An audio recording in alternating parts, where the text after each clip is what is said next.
This episode on the Vom Seymour playlist is sponsored by Phytovite. Phytovite is a daily canine supplement, adding vitamins, organic trace minerals, probiotics, prebiotics, and digestive enzymes, all in easy-to-feed powders you can just mix into their meals. Learn more at drschoicesupplements.com. See more and get more with Phytovite. When you're ready to check out, use promo code VS. That's V for Vom, S for Seymour.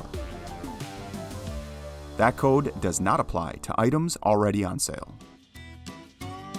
Train hard and hunt easy with dependable style and comfort. Drahtco makes gear for serious training, testing, and hunting that's built for versatile gun dogs and the handlers who expect the best every time they step outdoors.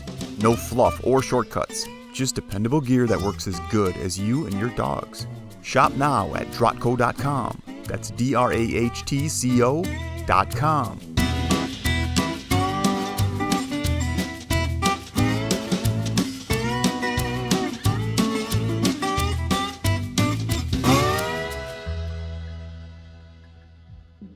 When you've got the gear in your cart, you're ready to check out, use promo code VS, D-R-A-H-T, V for Vom, S for Seymour.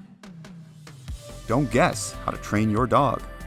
At Vom Seymour Kennel, the membership gives you expert training videos, weekly style tips, and simple checklists so you know what you need to do next to get real progress. You'll also get community support, and you can choose plans that include monthly coaching from Joe.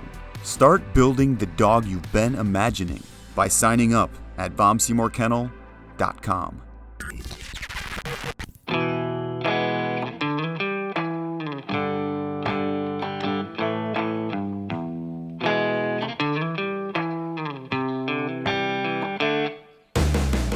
Welcome to the Vom Seymour podcast, your one-stop shop to versatile bird dog training.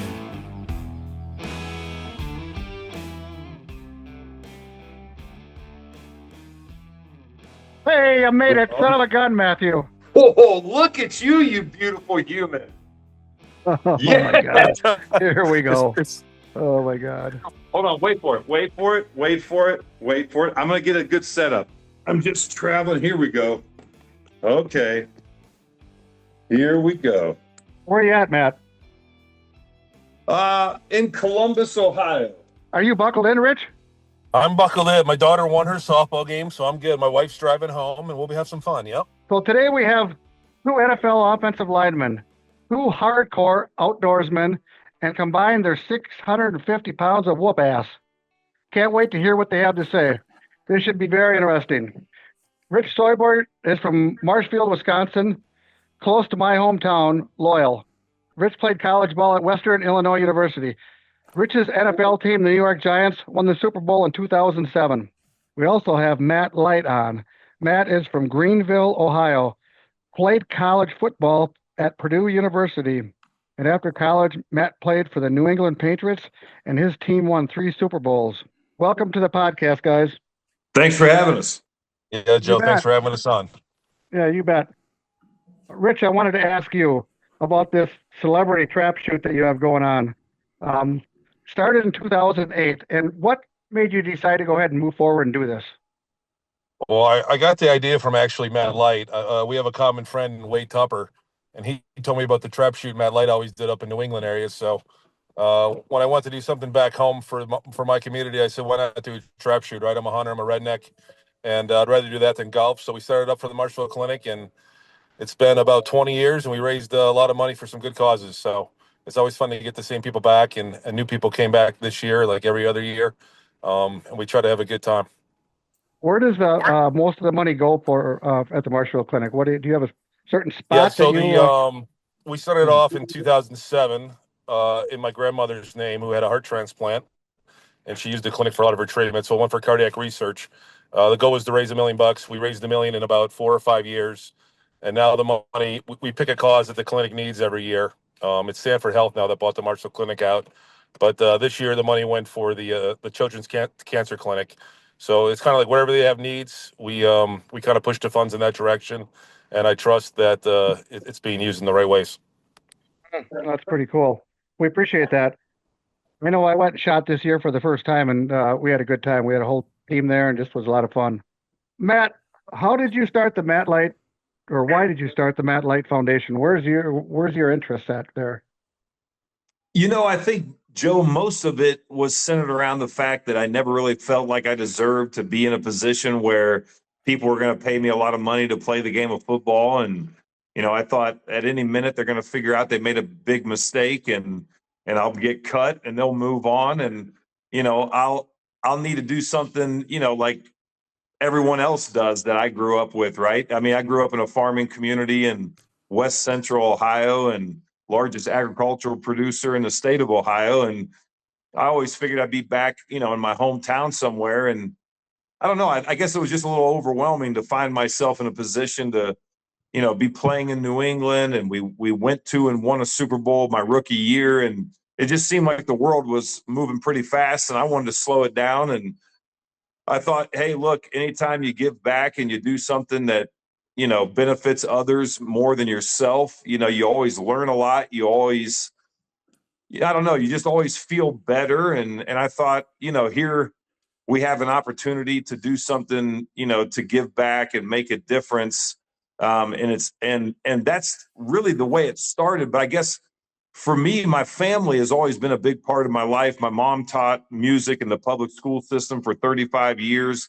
My dad's an educator in many different fields. And, I love working with young people. And so we started the Light Foundation officially in 2002 and set about working with, kids through a host of different programs. And now 25 plus years later, really our focus is, leadership and how do we get kids to think critically and think for themselves and put down devices and engage with real humans. And, we serve close to 8,000 kids annually through a host of different camps that, range from everything from youth turkey hunts, which we just got done with an Ohio youth turkey hunt and a Rhode Island youth turkey hunt, all the way to timber framing and cultural leadership camps and, you name it. We've got a number of different camps that we run, but at the end of the day, it's really just spending time with young people and putting good examples out there for them to follow. What age group do you start with these kids, and where are you doing this at? So, we work with kids ranging from first graders through a program we call the Light Project. It's really all about engaging first graders in the act of reading, Joe. It's crazy, like actually physical books. What was it like having Coach Coughlin be your coach, and what was it like being the student underneath Coughlin? Because we all see him on TV, and he looks like he's pretty, how can I say, hardcore. We needed that, right? We needed Coach Coughlin to come in and change our locker room around. I love the man. I love playing for him. We still talk about once a month to shoot the shit and whatnot. But what a great coach, a great person. I love learning from him. I know all the fans heard the horror stories about him finding players and whatnot, but if he showed up on time or 5 minutes early and worked hard, he would give the shirt off his back for you. So I appreciate it, Coach Coughlin. Yeah, that's awesome. And on the other side of the coin, what is it like having Bill Belichick be your coach? I mean, because that guy doesn't. I don't know. He's just got a different personality. Yeah, like unlike Coughlin, he's real bubbly, energetic, outgoing, always has a smile on his face, never really, always offering what we call words of encouragement, Joe. Actually, none of the above. Actually, none of that was a true statement. No kidding. Yeah, oddly enough, it's pretty much what you see in the interviews that you watch on TV. I mean, Bill's very bland when it comes to things that he's not passionate about. But when it comes to the game of football, one of the things that I always respected from Coach Belichick is the fact that guy was first in, last out. He was willing to put in more work than most people on the planet, and you knew what you were going to get out of him. And he demanded that kind of work ethic from every single member of the team. So there were no golden gooses, right? There was no one that was above the law. Whether you were Tom Brady or you were whoever, you were going to be asked to do the things that he felt were in the best interest of the team. And therefore, we knew that every time we took the field, we had a chance to win the game because we put the work in that was required to earn the right to say that. And that may seem like a normal thing, but that's not always normal in the National Football League. And I think it's it's a comfort. Like if you want to win football games, you play for a guy like Coughlin or Belichick or the guys that came up through that type of a system. Yeah. Speaking of that, was there anything to Deflategate? I mean, is there anything that you can enlighten us on? Yeah. The best thing that I can tell you, and I was just retired, prior to that, but I can tell you this much, that when you take air out of a football, it's not an advantage. So outside of that, I think what it really did was it sold a lot more apparel for the New England Patriots and made them a lot more money than anything else that could have possibly come out of that one. Yeah. So, how was it having Eli Manning as your quarterback, Rich? Eli was great. Great teammate, great friend. What I liked about Eli was it was easy, right? Nothing ever got to him. He never let the highs get to him. He never let the lows get to him. He threw a pick. He threw a touchdown. You never knew that he did either one of those. But I think the one thing that I liked, he was a ball buster in the locker room, which I think being an offensive lineman, you like that. You like doing stuff to your quarterback and your quarterback giving it back to you in the offseason and during the season, stuff like that. So Eli was awesome, great player. I truly believe he should be in the Hall of Fame soon. So I'm looking forward to that day. Talk about a man with a pedigree, huh? Holy cow! Yeah, it's got to be tough coming from that family, right? But Oh man, he did I it. tell He you. did it well, and I'm glad he Yep. was a giant with me, right? Yeah, I'm with you. Hey, Rich, who was the hardest guy you ever had to block? The hardest guy I ever had to block was my rookie year in practice against Michael Strahan. Now, but besides Michael Strahan in practice, remember I was an undrafted free agent, so I was the third team right tackle. My first training camp going against Strahan, so I learned a lot that short weekend.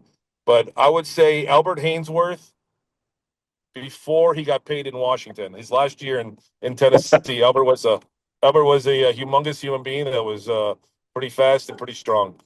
But it's the NFL. Everybody you play against is good, right? Vince Wilfork, nose guard for New England. What was a tough matchup?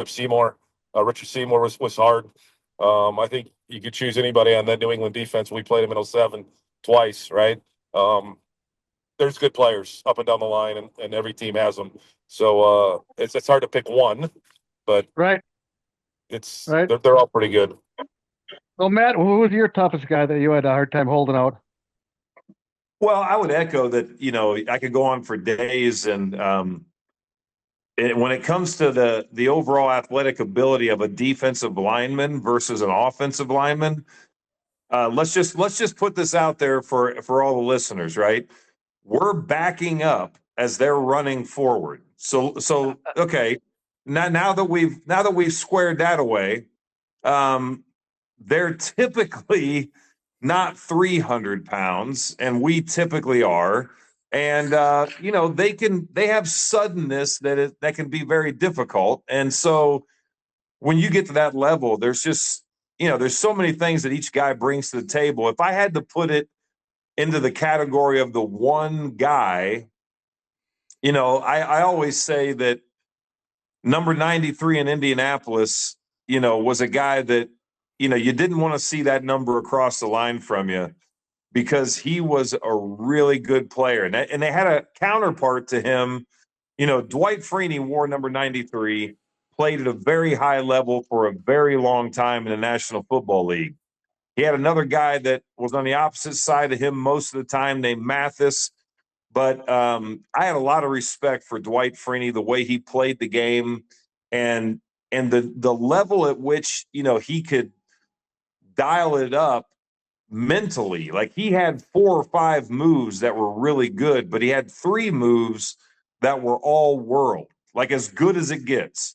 And to be a Pro Bowler in the National Football League, to be an all pro, you had to have one move that you could consistently win with. Well, Dwight Freeney had 3 that he could consistently win with. And that's why I put him at the top of the list. In the Hall of Fame yet? If he's in my Hall of Fame, Joe, that's all that I really care about. Okay. Yeah. Got it. Yep. No, I always thought he was a hell of a player too. What is probably the best and funniest thing you've ever had happen in the locker room? Don't sugarcoat it. We could be here for days, Joe. I don't know that I really paid a whole lot of attention in meetings or did much in terms of like being an adult. Like, most of my life has been busting balls and having fun in the locker room. So, man, we had a lot of great moments, and I'm sure Rich could say the same thing, because I feel like the offensive linemen are the guys that know how to have a good time and like to bust chops and create a little levity when maybe there's not a whole lot. But I don't know. I'd have to think about this one for a while in terms of my best, but I can tell you that I've had many of my teammates arrested. I've messed with several of my coaches. My wife thought I was going to be fired every single time. Yeah, we could be here for a long time, and a lot of these I've talked about in the past. But suffice to say that the locker room is a safe place if you like to have real fun. You couldn't get away with what we did in the real world. They call that an HR disaster. Yeah, we kind of had an idea what. Fire was probably one of the bigger jokesters out there. He was always pulling shit on his guys, and I'm sure you guys are probably doing the same kind of thing. Rich, what do you got for stories from the locker room? Anything? I'm like Matt. A lot of stuff happens in that locker room where it's hard to explain the things that go on a daily basis. Like Matt said, I don't even know if we had an HR department, but if we did back then, we all would have been in trouble. I'll tell you too, since you're a Packer fan, and Gray Rugemer, Matt and I both know. Yes. And now he works for the Packers, right? Gray works for the Packers. 2 things he did to me. I forget what year this was, but they used to put all their water bottles in the back of my truck when they were walking up from practice. So one day I get home and I go, I got to clean these water bottles out. No, the back of my truck was completely full of water bottles, like the bed part, right? And I'm cleaning out the bottles, and I start to smell something rancid. And there was a dead seagull that must have been the size of a small car, because it just blew up. And I poked it with the rake, getting the bottles out, and the smell was horrendous. Now that's Gray. Gray also put a pig's head in my locker, and I don't know how long it took me to find it, but it started to smell. So I'm digging out the bottom of my locker, and I find a raw pig head. But Now listen, Rich, did he ever pull the powder, the purple powder that they use on money? Yeah, we always had the purple powder for people's gloves and mouthpieces, jock straps. Yeah. So good. The purple powder makes your hands, or whatever touches you, turn purple. It's what Gray used to get it from a contact at the FBI. And it's what they used, because I met the guy. It's what they use for like bank robberies. Like, it's what they put on, like there's like a thing that would explode if you were to rob like a bank. And then that powder, obviously that dye stays on you for a long time. Anyway, I thought that was always a good one. Since you guys been retired for probably what now? Let's see, 12, 15 years? I don't know. What's the hardest thing of making the transition to the real world? I think I had the best way to leave football. I got hurt my last game I played, so it made my decision pretty easy. I knew that I loved the game of football. I loved being in the locker room. I wanted to be around football somehow, some way. So I wanted to get into coaching. Since I wanted to watch my kids grow up and watch them play, I figured I had to coach my kids in high school and youth. So that's what I've done for the last 10 years, is coach high school football. And it's kept me involved in the game. It kept me around the game. It kept me giving back to the game that I love and I learned so much from. I did go to the Harvard of the Midwest in Western Illinois, but I never liked school, and I had no clue what I'd be doing if I didn't play football. So I stayed in it somehow, some way. I stopped coaching I stopped coaching high school this year, and I got into college. So I'm trying to see what that's like, if it fills the urge of the game of football and being around the guys. And Matt? Yeah, that's great. I think for me, I was ready to retire when I retired, and I had a good transition plan, and of course that plan didn't didn't really go exactly the way I saw it. But I think football for me was always something that was an and one. I never really saw myself as a football guy, and just felt very fortunate to have the time that I had and be around the guys that I was lucky enough to play with. And there were just so many moments that I'll never forget. And so I get to kind of, I guess, carry those lessons with me into what I call the real world. And I've been in it long enough now. Well, I've been in the real world as long as I was in the NFL world. And I look forward to the challenges that come at you in the real world, just like I did when I was on the field. So in a lot of ways, I think I kind of always carried the competitive spirit, even though I'm not technically attached to the game. I still use a lot of the things that I learned every day of practice, right, over the years, and the various coaches. And it's really served me well in day-to-day life. But I think I do miss the ability to have fun and not worry about an HR department, as we were talking earlier. That's probably one of the things I miss the most, is the locker room moments. We're going to talk about dogs now. I want you guys to tell me about your hunting dogs. You both have Deutsch-Drahthaars. You both got your dogs from a friend of mine. Tell us a little bit about your first dog and what you think of your first Drahthaar. I actually got familiar with the breed from Wade Tupper, and Wade had a Draht, and talked a lot about the athleticism and just the overall smarts, and how that dog performed, and he was basically focused on tracking. He'd put up blood, and he'd get his dog out, spend a lot of time with her. And when he talked about her, I remember banking that information. I had never heard of a Draht in my life and had no familiarity. And so when I went to look for a dog that we could have at our camp, we were bringing in hunters, and we had a little bit of a guiding service. And you want to make sure that you have to do right by your hunter, right? If you have somebody come into camp, they don't know the property like you do, you really don't want to blow up a property. And if somebody hits an animal, and we're all archers, and we only bow hunt this property, you want to make sure that you can recover an animal that is wounded, or have the ability to track it and know one way or another if that animal is going to be okay or not.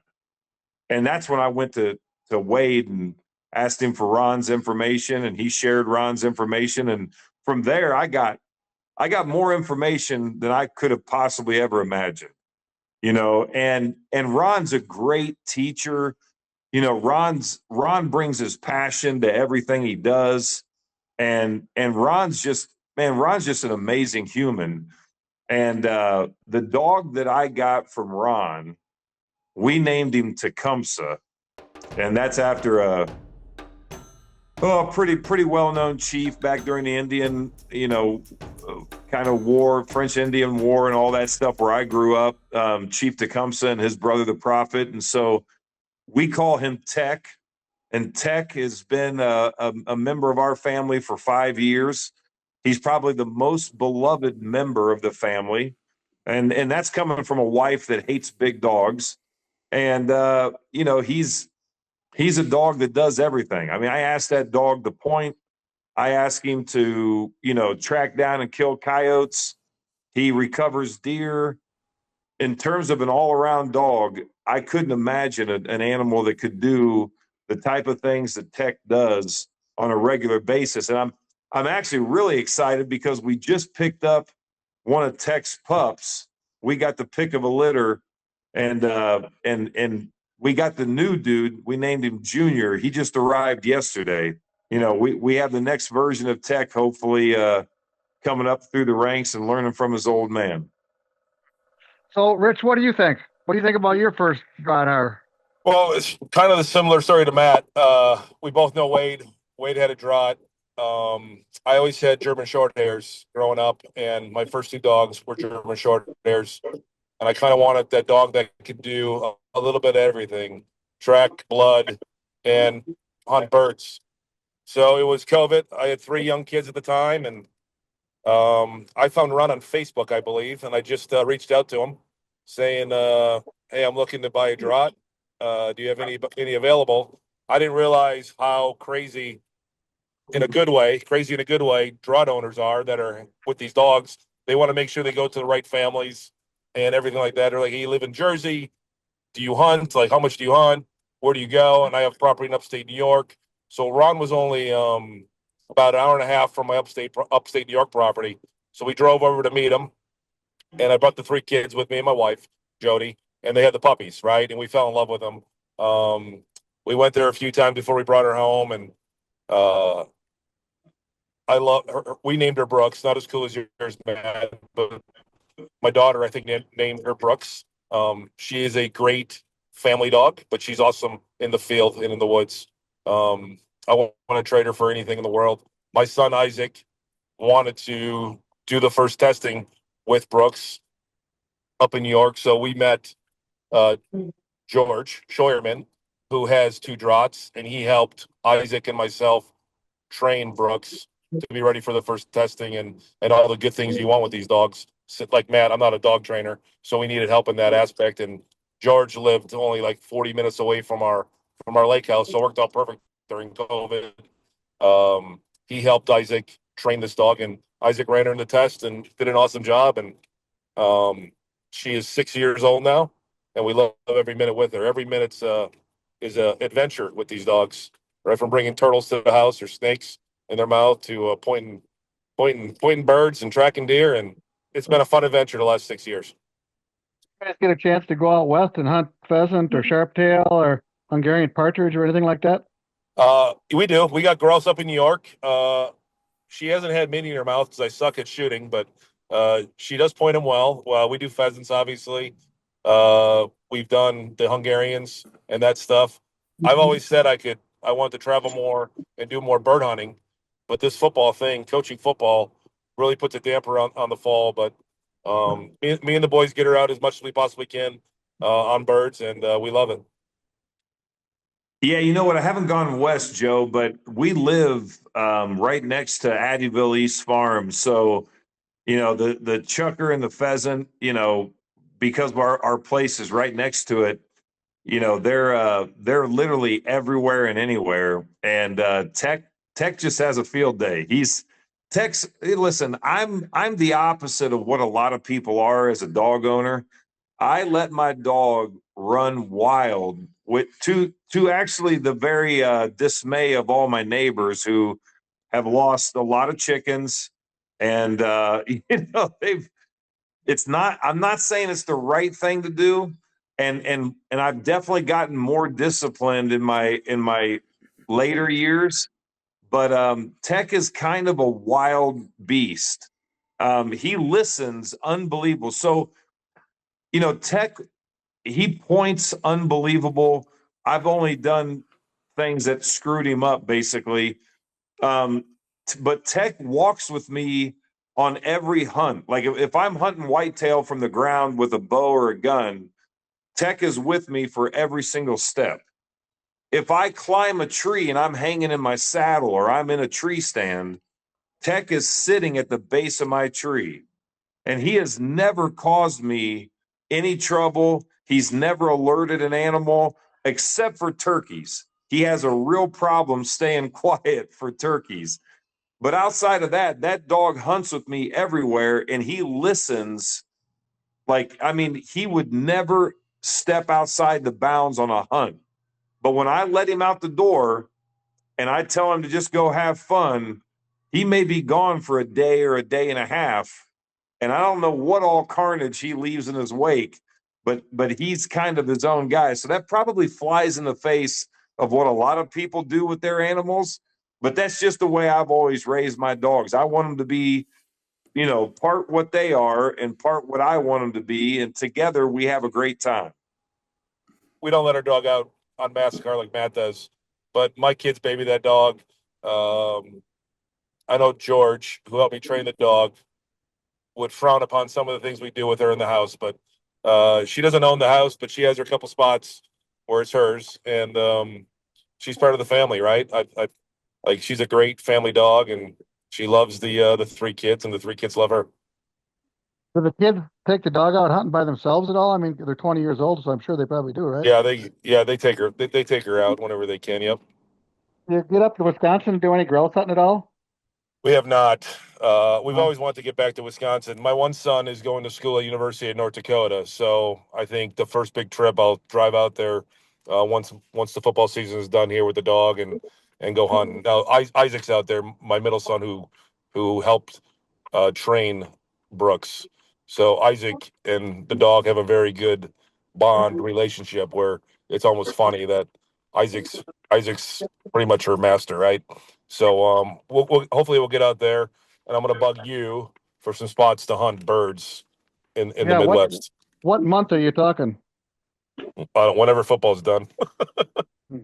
So it's got to be later, right? Usually like Thanksgiving time, like right around deer hunt season. Yeah, that's usually about when we head to Arizona and start quail hunting. You know, when's the Arizona quail hunt? It usually starts somewhere around December 9th or 10th. Yeah, that's a good time of year for me. December's always good. Yeah, you ought to come down and give that a shot. That'd be a lot of fun. It would be.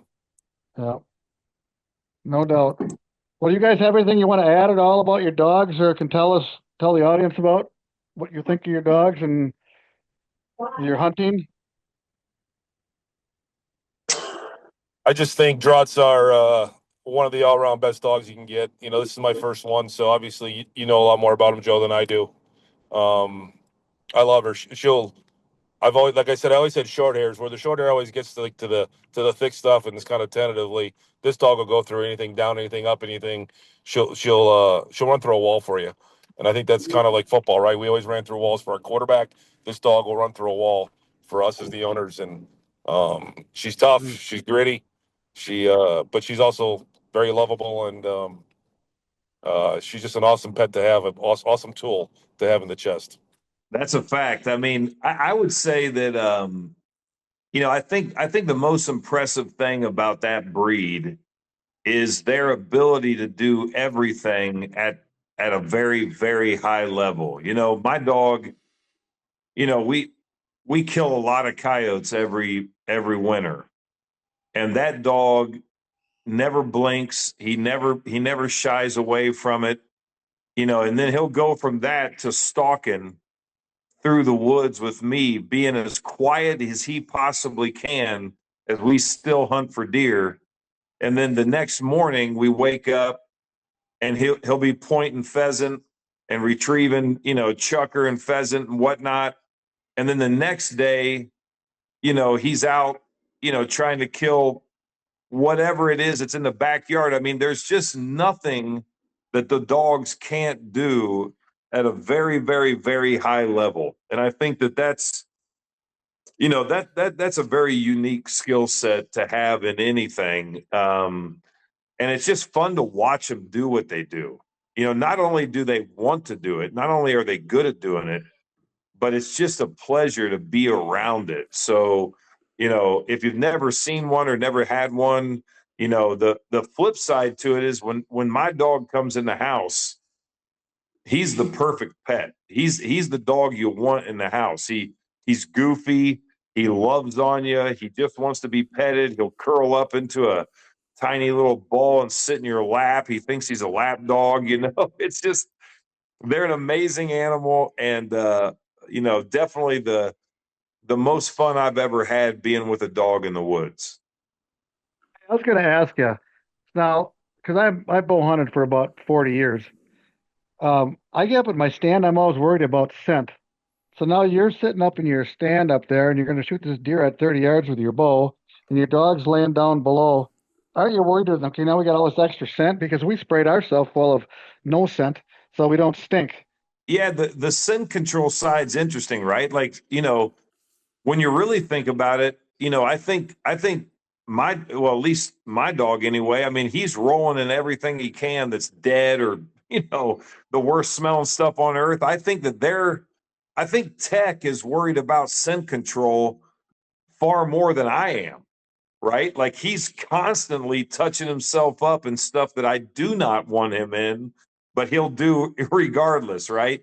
But ultimately, scent control for me, the way that I look at it, it's changed a lot over the years. I like to add things that confuse their senses versus try to block mine. Like I've kind of gotten away from. I mean, I'm diligent with my clothing, but ultimately, I think it's more about throwing other scents in the mix. And I think that having a dog scent in the mix is a much different picture for a deer than a human. And if anything, it's acting like a scent blocker, right? It's acting like, deer dander or any of these other products that are out there. They're just masking, or mimicking some other scent. And to a deer, a dog's going to alert them probably, right? But it's not going to be a human. You've never had a deer like freak out when they see the dog, or they go and start blowing them like those, a doe will blow you and make all this noise and stomp with their front foot. And I mean, I've had him definitely alert to the fact that they've seen movement out of tech. I mean, he'll typically sit up when a deer gets real close because he's kind of getting himself ready. But for the most part, he's very, very calm. He knows what's expected of him, and he really doesn't ever cause an issue. I mean, by the time a deer alerts to the dog, they should be dead. okay, yep. Hey, Rich, what is the best NFL stadium you've played in? Oh, that's a tough one. I got to say Lambeau, just because that's where I'm from, right? I grew up in central Wisconsin, so playing Yep. at Lambeau Field was special for me. Growing up as a Packer fan when I was in grade school and high school, going to games as a kid, and then finally getting to play there. Um, Lambeau Field would probably be my most special stadium I played in. Who was the hardest guy you ever had to block in Lambeau Field with Packer? I know you were playing after Reggie retired, so it can't be Reggie. No, I didn't play against Reggie. It would be I don't know his damn name. BJ Raji, right? The nose tackle. Yeah, okay, yep, okay. He Yeah, was a pretty good one, right? In '07. yep, he We had. played. I think I played at Lambeau twice. We played. We got stuck in Appleton for 2 nights because of a snowstorm, and we played them in the playoffs. Um, both games were memorable. Obviously, the playoff game was memorable because we won, and then the snowstorm game we lost in '09 or '10 or in 10. But we got stuck and drank all the beer. And I think 3 bars in Appleton that week. Oh my God. And how about you, Matt? What stadium was the best stadium you ever played in? Man, I tell you, I oddly enough, I always loved playing in Detroit. I don't know why I like that stadium so much. I just like the industrial aspect. It was Detroit and it was Oakland because I thought the fans in the parking lot were just an absolute riot to watch, and it was just a neat environment. So those are probably two of my favorites. Okay. What's your favorite shotgun? Ooh, my favorite shotgun probably it depends on what we're using it for. I've got a turkey gun that's killed over 400 birds. It's a Rob Robertson edition, and that thing shoots really great if you're a turkey hunter. I've got a Perazzi that I love if I'm sporting clays, and I've got an old LC Smith that was my grandfather's that's been passed down to me. So if I'm just out and I'm going to go try to shoot some whatever pheasant, chucker, hunt, whatever, that's the gun I want with me. What gauge? Well, the LC Smith's a 12 gauge, the turkey gun's a 20, and the Perazzi is a 20 as well. Okay. How about you, Rich? What's your favorite shotgun? One that shoots straight is my favorite Oh, shotgun. Now I would say the first gun I ever got. My parents bought me a gun. Santa Claus brought me my first gun when I was whatever 10 years old, 11 years old. I think it was the old Remington 870 Wingmaster, right? The old pump action one. I still got it. I still use it once in a while. I never got into guns, right? I just want something to shoot straight. It's going to kill the thing I'm shooting at. So It makes it hard to believe that the gun you got at 10, you can shoot now. I can I still mean, shoot it. I still got it. did you have to change anything on the length of pull or anything? No, it was a normal sized gun when I was 10. I haven't grown much since then. I just got a little wider. Uh, all right. Well, I think with that, we're probably going to close it down, guys. I appreciate you joining me. It's been fun, and enjoy those draughts, and have a great hunting season. And looking forward to hopefully someday meeting you, Matt. And Rich, we'll probably see you next spring. But if either one of you guys ever get up to Wisconsin or come down to Tucson, I would love to take you on a hunt. Awesome. Well, I Joe, appreciate it, Joe. Yeah, Joe, thanks for having us on. And when I get back home, I'll make sure I stop over and say hi to you. I appreciate it, man. Rich, good to see you, buddy. You too, Matt. Good talking, man. Train hard and hunt easy with dependable style and comfort. Drahtco makes gear for serious training, testing, and hunting that's built for versatile gun dogs and the handlers who expect the best every time they step outdoors. No fluff or shortcuts, just dependable gear that works as good as you and your dogs. Shop now at drahtco.com. That's DRAHTCO.com.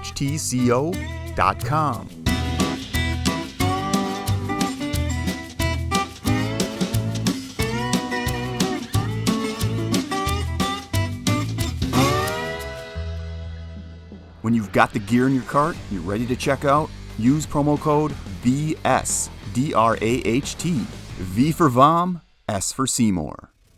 This episode on the Vom Seymour playlist is sponsored by Phytovite. Phytovite is a daily canine supplement, adding vitamins, organic trace minerals, probiotics, prebiotics, and digestive enzymes, all in easy-to-feed powders you can just mix into their meals. Learn more at drschoicesupplements.com, because your dog is more than a pet. When you're ready to check out, use promo code VS. That's V for Vom, S for Seymour. That code does not apply to items already on sale. Get in on a training system that's been proven to work. With a Vom Seymour kennel membership, you get access to exclusive specialized training videos, easy to understand training tips, and trackable checklists, all so you know what to do, when to do it, and why it matters. You'll also get community support, and you can choose plans that include direct coaching from Joe by phone, text, or video. Get started on the path to building a dog you can trust in the field by visiting VomSeymourKennel.com. That's VomSeymourKennel.com today.